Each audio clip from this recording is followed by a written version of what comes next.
प्रस्तुत है जयशंकर प्रसाद की लिखी कहानी जहां आरा। वाचन श्रद्धा आढ़ा। यमुना के किनारे वाले शाही महल में एक भयानक सन्नाटा छाया हुआ है। केवल बार बार तोपों की गड़गड़ाहट और अस्त्रों की झनकार सुनाई दे रही है। वृद्ध शाहजहां मसनद के सहारे लेटा हुआ है और एक दासी कुछ दवा का पात्र लिए हुए खड़ी है। शाहजहां अन्य मनस्क होकर कुछ सोच रहा है। तोपों की आवाज से कभी कभी चौंक पड़ता है। अकस्मात उसके मुंह से निकल पड़ा, नहीं नहीं, क्या वह ऐसा करेगा? क्या हमको तख्त ताउस से निराश हो जाना चाहिए? हाँ, अवश्य निराश हो जाना चाहिए। शाहजहां ने सिर उठाकर कहा, कौन? जहां आरा? क्या यह तुम सच कहती हो? जहां आरा समीप आकर, हाँ जहां पना, ये ठीक है, क्योंकि आपका अकर्मण्य पुत्र दारा भाग गया और नमक हराम दिलेर खां क्रूर औरंगजेब से मिल गया और किला उसके अधिकार में हो गया। शाहजहां, लेकिन जहां आरा, क्या औरंगजेब क्रूर है? क्या वह अपने बूढ़े बाप की कुछ इज्जत न करेगा? क्या वह मेरे जीते जी तख्ते ताउस पर बैठेगा? जहां आरा, जिसकी आंखों में अभिमान का अश्रु जल भरा था। जहां पना, आपके इसी पुत्र वात्सल्य ने आपकी यह अवस्था की। औरंगजेब एक नारकीय पिशाच है, उसका किया हुआ क्या नहीं हो सकता, एक भले कार्य को छोड़कर। शाहजहां, नहीं जहां आरा, ऐसा मत कहो। जहां आरा, हाँ जहां पना, मैं ऐसा ही कहती हूँ। शाहजहां, ऐसा? तो क्या जहां आरा, इस बदन में मुगल रक्त नहीं है? क्या तू मेरी कुछ मदद कर सकती है? जहां आरा, जहां पनाह की जो आज्ञा। शाहजहां, तो मेरी तलवार मेरे हाथ में दे। जब तक वह मेरे हाथ में रहेगी, कोई भी तख्ते ताउस मुझसे न छुड़ा सकेगा।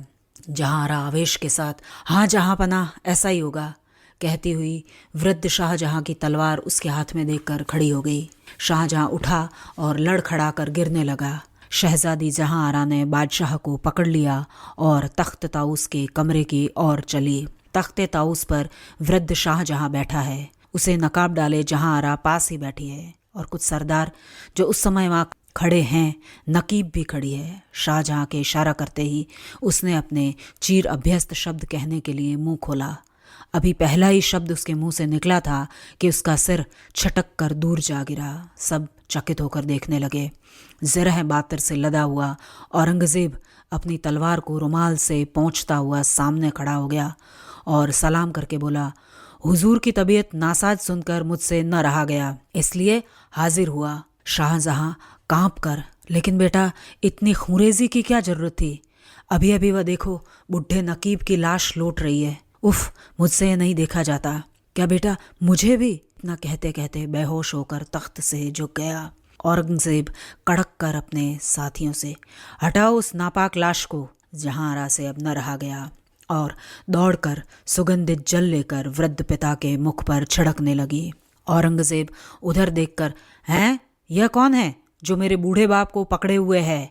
तुम सब बड़े नामाकूल हो, देखते नहीं हमारे प्यारे बाप की क्या हालत है, और उन्हें अब भी पलंग पर नहीं लटाया। जहां आरा उन्हें यो बढ़ते देखकर फुर्ती से कटार निकालकर और हाथ में शाही मुहर किया हुआ कागज निकालकर खड़ी हो गई और बोली, देखो, इस परवाने के मुताबिक मैं तुम लोगों को हुक्म देती हूँ कि अपनी अपनी जगह पर खड़े रहो, तब तक मैं दूसरा हुक्म न दूं। सब उसी कागज की ओर देखने लगे। उसमें लिखा था, इस शख्स का सब लोग हुक्म मानो और मेरी तरह इज्जत करो। सब उसकी अभ्यर्थना के लिए झुक गए।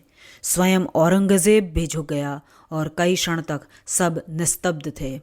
अकस्मात औरंगजेब तन कर खड़ा हो गया और कड़क कर बोला, गिरफ्तार कर लो इस जादूगरनी को, यह सब झूठा फसाद है। हम सिवा शहनशाह के और किसी को नहीं मानेंगे। सब लोग उस औरत की ओर बढ़े। जब उसने ये देखा तब फौरन अपना नकाब उलट दिया। सब लोगों ने सिर झुका दिया और पीछे हट गए। औरंगजेब ने एक बार फिर सिर नीचे कर लिया और कुछ बड़बड़ा कर जोर से बोला, कौन? जहां आरा, तुम यहाँ कैसे? जहां आरा, औरंगजेब, तुम यहाँ कैसे? औरंगजेब पलटकर अपने लड़के की तरफ देखकर बोला, बेटा, मालूम होता है कि बादशाह बेगम का कुछ दिमाग बिगड़ गया है, नहीं तो इस बेशर्मी के साथ इस जगह पर ना आती। तुम्हें इनकी हिफाजत करनी चाहिए। जहां आरा, और औरंगजेब के दिमाग को क्या हुआ है जो वह अपने बाप के साथ बेअदबी से पेश आया? अभी इतना उसके मुंह से निकला ही था कि शाहजादे ने फुर्ती से उसके हाथ से कटार निकाल ली और कहा, मैं अदब के साथ कहता हूँ कि आप महल में चलें, नहीं तो। जहां आरा से यह देखकर न रहा गया। रमणी सुलभ वीर्य और अस्त्र क्रंदन और अश्रु का प्रयोग उसने किया और गिड़गिड़ा कर औरंगजेब से बोली, क्यों औरंगजेब, तुमको कुछ भी दया नहीं है? औरंगजेब ने कहा, दया क्यों नहीं है बादशाह बेगम? दारा जैसे तुम्हारा भाई था वैसे ही मैं भी तो भाई हूँ, फिर तरफदारी क्यों? जहांआरा, वह तो बाप का तख्त नहीं लेना चाहता था, उसके हुक्म से सल्तनत का काम चलाता था। औरंगजेब, तो क्या मैं यह काम नहीं कर सकता? अच्छा, बहस की जरूरत नहीं है, बेगम को चाहिए कि वह महल में जाए। जहांआरा कातर दृष्टि से वृद्ध मूर्छित पिता को देखती हुई शहजादे की बताई हुई राह से जाने लगी। यमुना के किनारे एक महल में शाहजहां पलंग पर पड़ा है और जहांआरा उसके सिरहाने बैठी हुई है।